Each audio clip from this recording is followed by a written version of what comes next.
ISSICEU research on the Caucasus.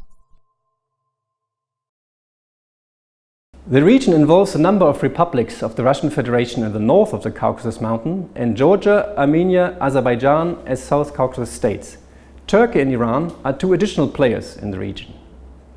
The Caucasus region is characterized by ethnic diversity, displacement and migration, widespread poverty, unsettled secessionist conflicts, political tensions between countries and harsh geopolitical realities.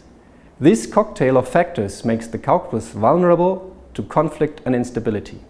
At the same time, strong linkages exist between the Caucasus societies, with shared historical experiences, trade relations, migration networks and informal contacts of ethnic communities across borders.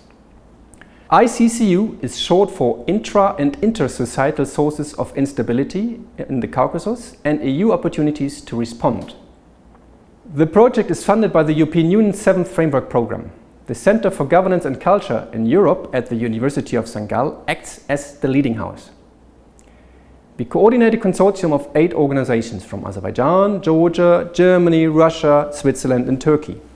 The ISSICEU researchers explore 4 issue areas. We study frictions in local governance and ask if the coexistence of traditional, authoritarian and democratic, formal and informal institutions helps mitigate conflicts. The second issue area is the civil society. We are looking for local concepts of civil society rooted in the Caucasian experiences, historical and contemporary challenges. Third, we look at economic interdependencies in the region, both macro flows and micro flows between diaspora groups. ISSICEU looks at the way in which these flows might stabilize or destabilize particularly vulnerable areas of the region. Finally, we study the influence from 2 key neighboring actors, Turkey and Iran, and we ask, do trans-societal flows influence stability in conflict-prone areas?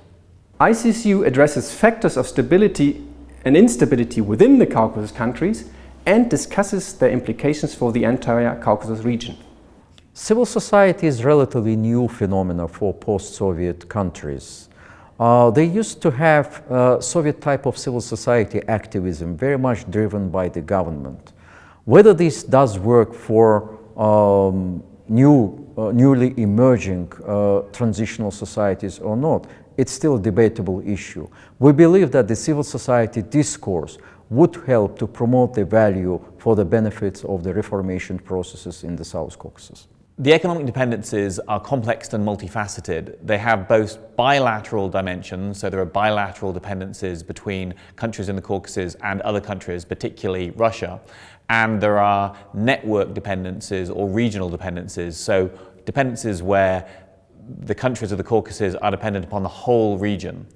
These create stability and security issues principally because where there is an over-concentration, either with a dependency on one country or on the region as a whole, then this tends to create vulnerabilities for the countries and can be used as a foreign policy tool by a foreign country or can just make the economy vulnerable to shifts that happen in the region. With lifting the sanction on Iran, the country's regional economic, political and social influences began to rebound.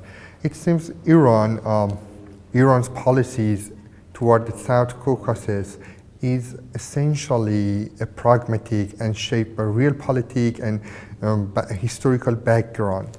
So I think Tehran want to play a great role as a regional power and ally in the Caucasus. Our project further strengthened a network of researchers from countries of the Caucasus, Turkey and Iran and the European Union. We also enter into a dialogue with the European and governmental officials from the region in public panels and focus workshops. In this respect, our project is a lively example for rigorous research with very practical relevance.